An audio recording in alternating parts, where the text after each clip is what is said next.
মানুষ যদি শিক্ষিত হয় এই এলাকার দাম এমনিতেই বেড়ে যায়। সৌদি আরবে যান, মাটিতে কোনো ফসলই ফলে না, কিন্তু তাদের মাটির এত দাম হইলো কিভাবে? কারণ এরা মানুষগুলা বিভিন্ন ভাবে তেল ব্যবহার করে অনেক ধনী হয়েছে। আমি এখানে কয়েকবার নালোয়াতে আমি শীতের সময় আমি কম্বল দিয়ে গেছি, আপনারা যারা আছেন অনেকেই ছিলেন হয়তো। একবার কম্বল দিতে আইসা 40,000 টাকাতে একটা ব্রিজ বানাই দিছিলাম, ওই সময় ছিল সঞ্জু চেয়ারম্যান।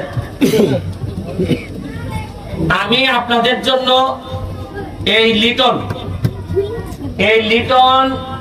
এই পর্যন্ত যা যা চাইছে আমুর নালোয়ার ব্যাপারে, আমি সব বলছি যে আমুর নালোয়ার ব্যাপারে যদি প্রশ্ন আসে, তোমার যা লাগে বরাদ্দ আমার কাছে যা আছে সব নিয়ে যাবা। কারণ আমি আমার সকল বরাদ্দ দিয়া আমার নিজের ইনকামের টাকা, রুজির টাকাও যদি আমুর নালোয়ার দেই, তাতেও এদের ঋণ আমি পরিশোধ করার মতো না, যে ঋণ গ্রস্ত।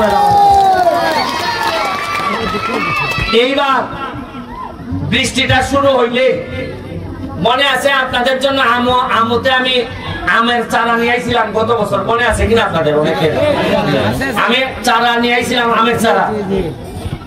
আপনাদের আন্দোলনের সময় 120 টাকা মজুরি বাড়ানোর দাবিতে আন্দোলনে আমি খাবার পাঠাইছিলাম। এইবার আবার আপনাদের আমন আলোয়াতে অসংখ্য আমের গাছ আমি পাঠাবো, যেগুলা আমি আনবো চাঁপাইনবাবগঞ্জ থেকে। আমি কথা দিছি যে আমার এলাকায় শুধু মিষ্টি আম খাওয়ার জন্য সারা বাংলাদেশ থেকে মানুষ আসবে, এবং পুরা সিলেট থেকে আমি আমার এলাকাটা এমন ভাবে তৈরি করব, সারা বাংলাদেশের চা বাগানের মানুষরা আফসোস করবে যে আহারে, নালোয়া বাগান থেকে যদি একটা মেয়ে বিয়ে নিতে পারতাম।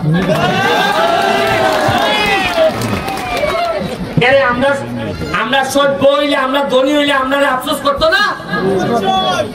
শোনেন, মাটির কারণে এলাকার দাম বাড়ে না, এলাকার দাম বাড়ে মানুষের কারণে।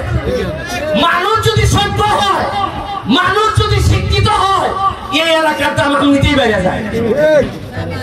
সৌদি আরবে যান, মাটিতে কোনো ফসলই ফলে না, কিন্তু তাদের মাটির এত দাম হইলো কিভাবে? কারণ এরা মানুষগুলা বিভিন্ন ভাবে তেল ব্যবহার করে অনেক ধনী হয়েছে। আপনাকে বুঝতে হবে এগুলা। আপনারা দেখেন, এইসব কথা বললে তো অনেকে আমার শত্রু হয়ে যায়। 1870 সালের দিকে ব্রিটিশরা এখানে আসে। কত সালে? বহু আগে, প্রায় 200 বছর আগে। চা বাগান এখানে এত সময় ধরে চা বাগান আছে, কেন চা বাগানের মানুষের ভাগ্য বদল হয় না? অন্য সবার ভাগ্য বদল হয়, চা বাগানের ভাগ্য বদল হয় না কেন? কেন চা বাগানের মানুষের 170 টাকার মধ্যে থাকতে হয়? কারণ বেশিরভাগ নেতারা চায় না যে চা বাগানের মানুষরা ধনী হোক। এটা আমি চাই না, আমি ব্যারিস্টার সুমন এটা চাই না। কারণ আপনাদেরকে কিছু করার আগে আপনারা আমার এমপি বানাই দিচ্ছেন, যে সম্মানিত করছেন, এই সম্মানের দাম, এই ঋণ আমি কোনোদিন পরিশোধ করতে পারবো না। আমি আপনাদের কাছে আশীর্বাদ চাই, আপনাদের জন্য আশীর্বাদ দিয়ে যাচ্ছি। আমি কথা দিচ্ছি সৃষ্টিকর্তারে যে আমার রক্তের মধ্যে যেন, আমার বাচ্চা কাচ্চার রক্তের মধ্যে যেন আপনাদের বাচ্চা কাচ্চার হক কোনো হারাম যেন না ঢুকে। আপনাদের বাচ্চা কাচ্চার টাকা মাইরা যেন আমি আমার বাচ্চারে না খাওয়াই, এটা আমি শপথ নিছি। এইবার আপনাদের আরো নির্বাচন আসতেছে, এমপি নির্বাচন তো গেল, সামনে আছে আরেকটা নির্বাচন। কি নির্বাচন? এরপরে আইব কি নির্বাচন? ইউনিয়ন। আমি আপনাদের কাছে একটা অনুরোধ, যে আপনারা যে নেতা বানাবেন, উপজেলা চেয়ারম্যান বানাবেন, আপনাদের কাছে একটা অনুরোধ আমার, যদি মনে করেন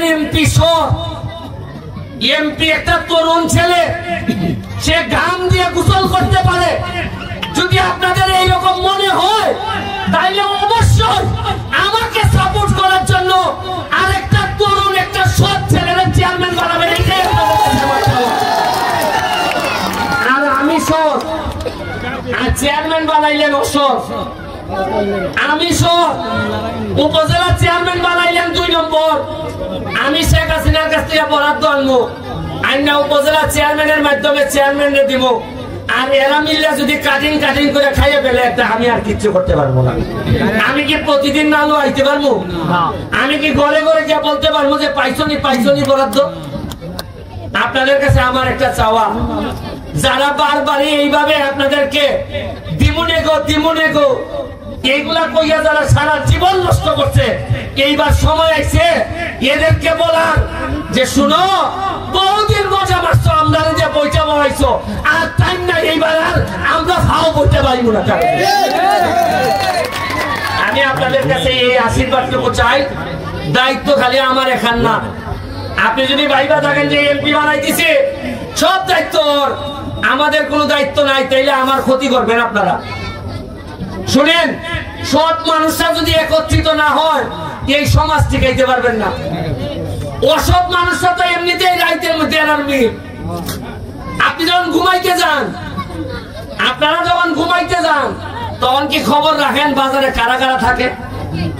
সব 2 নম্বর লোক। এরা রাইতে মিল, এরার কোনো দল নাই। এরা রাইতে গাছ কাটা, বালু, মাটি, এরা সব রাইতে মিল। আর বদ্ধ লোকটা তো থাকে ঘুমে, এই জন্য কেউ গরু চুরি করে নিয়ে যায়, এই বালু চুরি করে নিয়ে যায়, এগুলা করে এরা অনেক মিল। তবে আমার একটা কথা, অসৎ লোকরা যদি এইভাবে মিলে থাকতে পারে, আমাদের ক্ষতি করতে পারে, আমরা যারা সৎ দাবি করি তারা কি একত্রিত হয়ে একটা নেতা বানাইতে পারি না? নাইলে একসাথে না হইলে আমরা পারবো না এদের সাথে। এরা অনেক শক্তিশালী। আমরা সৎ মানুষরা যদি এক না হন, তাইলে এই এলাকারে বাঁচাইতে পারবেন না। আমি আপনাদের জন্য আশীর্বাদ করে যাচ্ছি। আমি দেখে যেতে চাই মরার আগে আমার সোনারঘাটে এমন সব ছেলে মেয়েদের জন্ম হবে যারা ব্যারিস্টার কে বলবে যে ব্যারিস্টার আপনি আগায় যান, আমি আজকে ম্যাজিস্ট্রেট হয়েছি, আমি আজকে জজ হয়েছি, আমি ডাক্তার হয়েছি। আমি বিশ্বাস করেন মরার আগে বা এই এমপি থেকে রিজাইন করার আগে আমি সবচেয়ে খুশি হব যদি আমার একটা চা বাগানের শ্রমিকের ছেলে মেয়ে আইসা বলে যে ব্যারিস্টার এখন অনেক হয়েছে, আমি এখন অনেক বেশি যোগ্যতা সম্পন্ন, আপনি আমার এমপি পদটা আপনি আমারে দিয়ে দেন। আমি কথা দিয়ে যাচ্ছি, এখানে সবচেয়ে খুশি হব আমার ছেলে পরবর্তীতে এমপি না, চা বাগানের কোন ছেলে মেয়ে যদি এমপি হয় আমি সবচেয়ে বেশি খুশি হব। তাইলে বোঝা যাবে এমপি হই আমি মানুষের জন্য করছি। আর যদি না করি তাহলে আমার ছেলেই আবার এমপি হবে। আর যদি দেখি একটা গরিব মানুষের ছেলে বা মেয়ে এমপি হয়েছে, তখন মনে হইব আসলে আমি এদের জন্য কিছু করছিলাম, নাইলে তো এদের থেকে নেতা হওয়ার কথা না। আমি আপনাদেরকে আবারও, লিটন এখানে অনেক কষ্ট করছে, আমাদের পঞ্চায়েত এখানে যারা আছেন আপনারা সবাই আমার নির্বাচনে অনেক কষ্ট। আমি আপনাদেরকে তো কিছুই দিতে পারবো না, দোয়া ছাড়া আশীর্বাদ ছাড়া আপনাদেরকে কিছুই দিতে পারতেছি না। তারপরও চেষ্টা করব যেভাবে আপনারা 8 ঘন্টা হাজিরা দেন, প্রতিদিন সপ্তাহে 5 দিন 6 দিন যেভাবে হাজিরা দেন, আগামী 5 বছর চেষ্টা করব যতটুকু সম্ভব আপনাদের সামনে হাজির থাকার। হাজির থেকে বলার চেষ্টা করব কি কি আপনাদের জন্য করছি, কি কি আপনাদের জন্য করব, আর কি কি স্বপ্ন নিয়ে আপনাদের সামনে আসছি। আপনারা যেভাবে হাজিরা দেন আমিও এইভাবে হাজিরা দিব। এই কথা বলে জননেত্রী শেখ হাসিনার জন্য দোয়া চেয়ে, হ্যাঁ স্কুলের কথা বলছে 10 টাকা করে চান্দা দিয়ে আপনারা নাকি চালান। এখন লিটনের মাধ্যমে এখানে যারা পঞ্চায়েত আছেন সভাপতি সহ, তারা আবার আমার সাথে বসিয়া আমার মাথার মধ্যে খালি ঘুরে যে আমু থেকে নালোয়া রাস্তা, আমু থেকে নালোয়া রাস্তা, এটা কবে করবো? এটা না করে আমি শান্তি পাইতেছি না দোলনা পর্যন্ত। এইটা করা আমার মাথার মধ্যে সারাক্ষণ ঘুরে। এর সাথে স্কুল যেগুলো আছে, মন্দির যেগুলো আছে, সব তুমি আমার সাথে যোগাযোগ করে 6 মাস পরে পরে আমার নামে বরাদ্দ আসে। এইখান থেকে আপনারা প্রতি 6 মাস অন্তর অন্তর আপনারা নিতে পারবেন। এটা আপনারা তদবির করে আমার সাথে যোগাযোগ রাখবেন, আমি আপনাদেরকে দেওয়ার চেষ্টা করব। আর ঘন ঘন যখন আপনাদের সামনে আইসা দাঁড়াবো তখন তো আপনাদেরকে বলতে হবে আমি কি করছি না করছি। আর যদি 5 বছরে একবার আসি তাহলে তার জবাব দিয়ে থাকে না। আমি বারবার আপনাদের এখানে আসবো। আর বাচ্চা মেয়েদের ছেলেদেরকে বলে যাচ্ছি তোমরা পড়াশোনা করো, পড়াশোনা ছাড়া কোনো মুক্তি নাই। আর তোমরা যারা বাচ্চা, নালুয়া বাগানের জন্য আমি তোমাদের জন্য 10,000 টাকার ফুটবল এখন দিয়ে যাচ্ছি। তোমরা